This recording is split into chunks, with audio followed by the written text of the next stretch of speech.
Hello everyone, this is Uncensored with Pat and Ella. Here we'll bring you thought-provoking discussions and moments that matter. Today I'd like us to talk about pressures of festivities and causes. I mean, where do this stem from? What is causing this thing? If it's not financial stress, which is the cocoa, then there is societal expectation.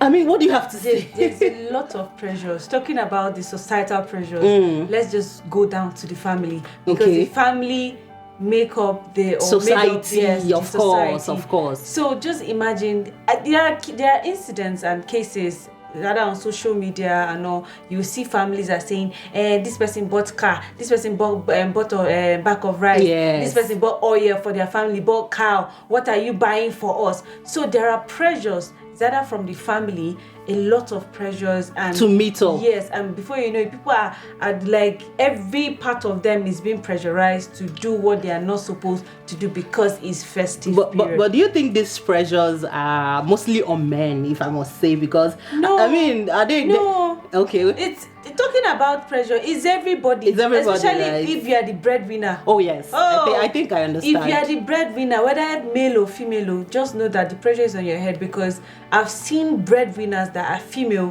that the pressure is on their head, and the parents or family will be telling them that okay, why are you not doing this? Are you not a woman? Are you not supposed to get this? They don't care. But aside the family pressure, there are self-inflicted pressures too. Yes. The one you use your hand to drag for yourself. Because we see a lot of instances. That is very, very common. It's happening. Exactly. And what is the cause? People will be like, this person's boyfriend bought, the bone stretch trend. That's also a kind of pressure. Yes. And then there is this constant need to show off on social media.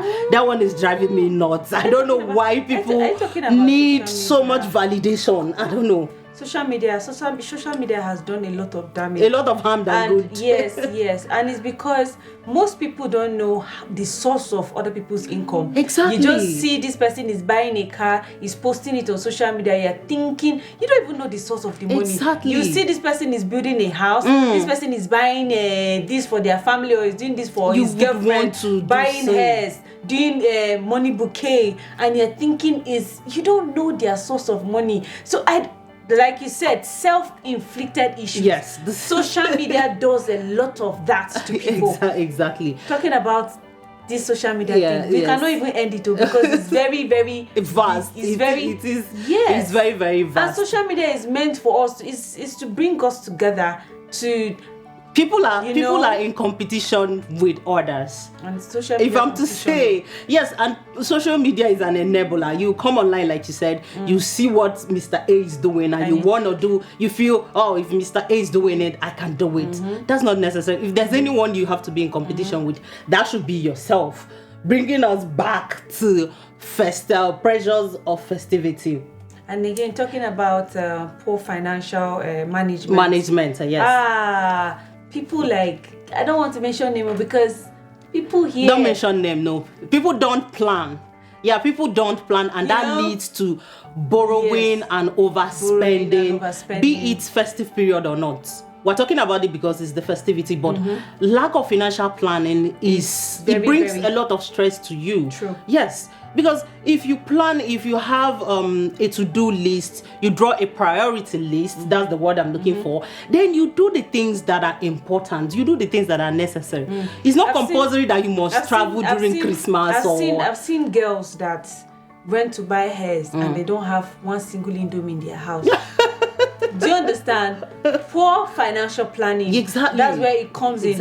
I see people carrying their last money to go and buy clothes, and they forget that, okay, tomorrow I need money to sustain myself. What will I? So when it comes to this festive period, people will be rushing. I didn't save up enough. I didn't do this.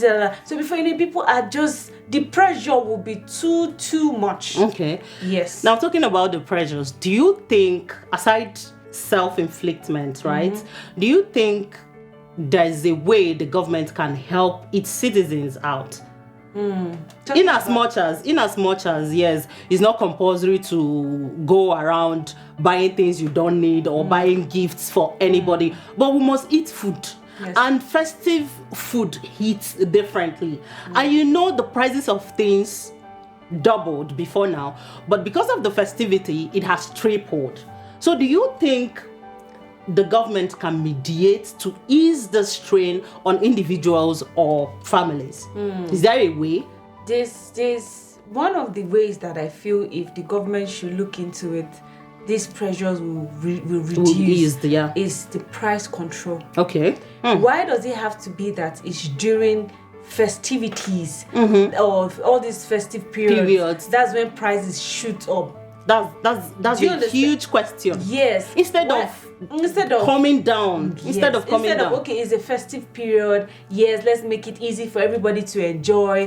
Do you understand? But it's during the festive. Is it transportation? Oh my God, transportation has tripled.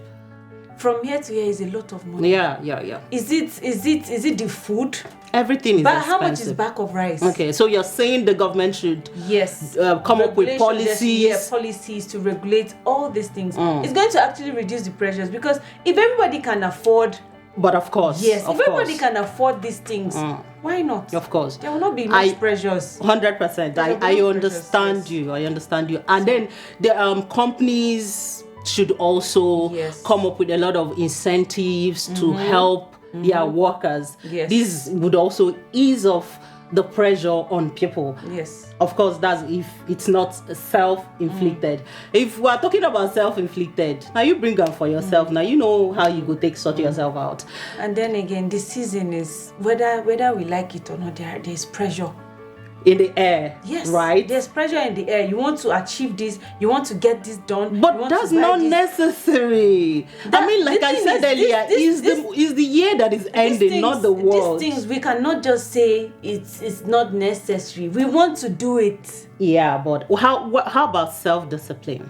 Yes, self-discipline is very important, but when it comes to festivities, well, you cannot see Mr. A doing this and you don't have it. But you're not in competition with anybody. There's no competition, but sometimes you want to have all this. You want to have all that. It's not all about the competition. I understand that. If you look at it again outside the box, the pressure is because we want to still enjoy the season. I understand. But yes, I understand your wants. But the most important thing is your need. Don't be in competition with anybody. Yes. I mean, if there's anyone you can compete with yourself. With yourself. It's not necessary. If you cannot afford, don't put yourself in any unnecessary pressure. Expenses, unnecessary borrowing. Don't even allow the society. Don't even allow your family put you on a pedestal, because if you die, they will still function. They will still eat rice on Christmas. I'm telling you. So don't even allow all that. Rather than do that, relax, sit back, be grateful for the things you have. And be grateful for life, if not anything. December is just like every other month. By 28 days now, we'll be in January, and all the whole carry bag, go home, carry bag, come back would have been over. Yes, and you come back with a lot of debt. Do you know that in January, a lot of people find it difficult to pay their house rent? A lot of people find it difficult to pay school fees of their children because of lack of planning. Of the festivity.